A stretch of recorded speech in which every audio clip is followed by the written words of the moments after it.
In the late afternoon of October 14th, 1944, on a ridgeline east of the village of Mairy in northeastern France, a German Panther tank column moving in formation through a narrow farm road encountered something its crews had not been trained to expect. The vehicles waiting for them on the ridge were American. They were moving faster than any Panther was supposed to be able to outrun. The engagement lasted less than 12 minutes. 4 Panthers were burning before the survivors reversed back down the road toward the tree line. The American vehicles that destroyed them weighed 18 tons apiece. The Panthers they had killed each weighed 45. The crews of those American vehicles, young men from tank destroyer battalions that most military historians have spent the better part of 70 years largely ignoring, called their machine the Hellcat. The M18 Hellcat was the product of a doctrinal argument that had divided the United States Army since before the country entered the war. An argument that centered on a question that sounds simple and turned out not to be. The question was, what kills a tank? The conventional answer, the answer the German Army had organized its entire armored doctrine around, was that other tanks killed tanks, that the quality of those tanks and the thickness of their armor determined who survived. The American answer, developed principally by General Lesley McNair, the commander of Army ground forces, was different in almost every respect.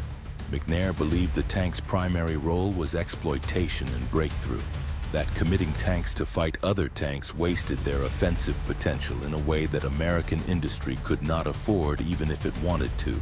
His solution was the tank destroyer, a purpose-built vehicle whose entire design was organized around one function. That was finding German armor and destroying it before German armor could find the American tanks advancing behind it. McNair's concept called for a vehicle that was fast enough to outmaneuver any German tank then in production, armed well enough to penetrate German armor at normal combat ranges, light enough to be manufactured in the volumes that American factories could sustain over a multi-year campaign. What it explicitly did not call for was heavy armor plating. McNair had studied the early campaigns in North Africa and Western Europe with the attention of a man who understood that protection and speed were a trade-off rather than a combination. He had decided with a confidence that some of his colleagues found alarming that speed was worth more than steel. The vehicle that emerged from those requirements was unlike anything the German Armored Corps had encountered in 6 years of mechanized warfare. It was not a tank. It was something faster, more aggressive. In the right terrain and the right hands, more lethal than the vehicles it was designed to hunt. The M18 went from formal design requirement to first running prototype in under 14 months.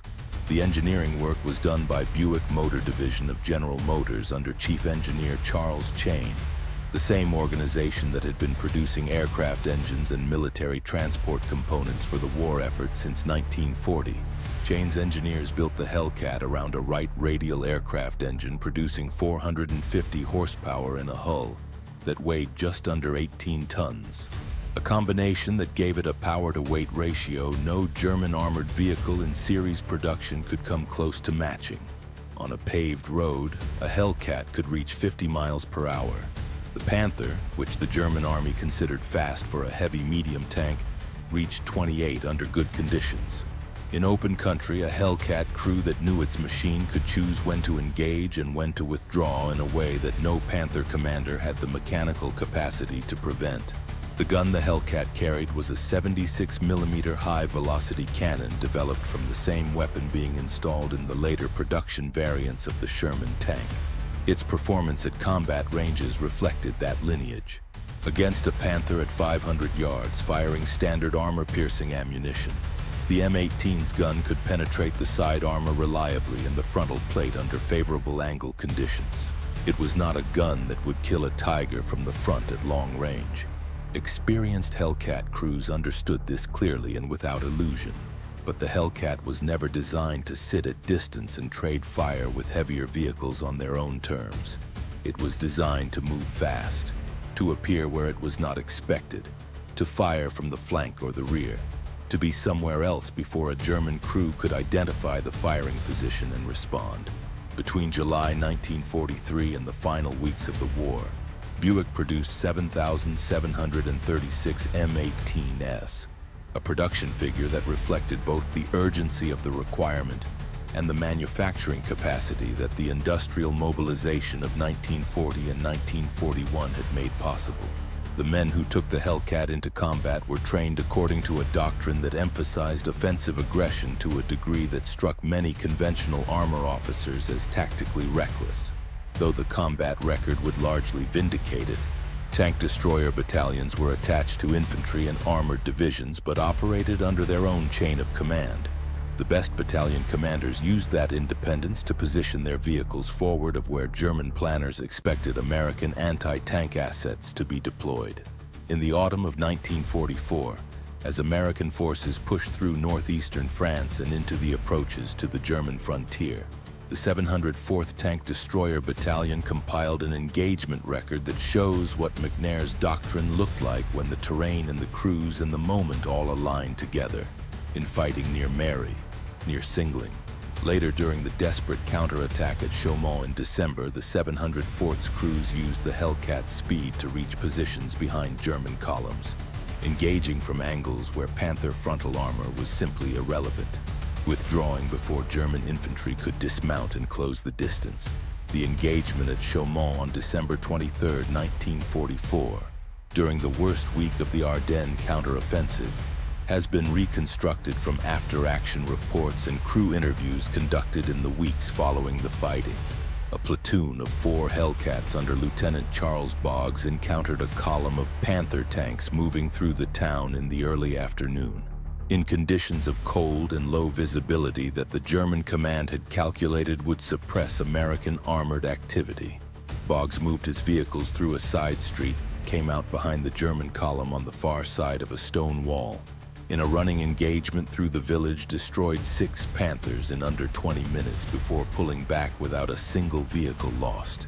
The German crews, trained to locate threats to their FRO and to respond to armor with armor at range, had no immediate tactical answer for vehicles that were already behind them and accelerating faster than their turret rings could rotate to follow. After-action reports filed by German armored unit commanders throughout the autumn and winter of 1944 returned again and again to the same observation, phrased in different ways across different engagements but pointing at the same problem. American anti-tank vehicles were appearing in positions where German doctrine held they could not have arrived in the time available. What those reports were describing, without quite having the language for it, was the operational consequence of a speed differential that German planners had not built into their threat assessments. The Hellcat's open-topped turret, that American crews sometimes found cause to complain about during artillery concentrations, gave its gunner a field of vision that fully enclosed German turret designs could not match. In the close, fast, disorienting engagements where the M18 was most effective, that visibility was often the margin between a crew that acquired its target and a crew that became one.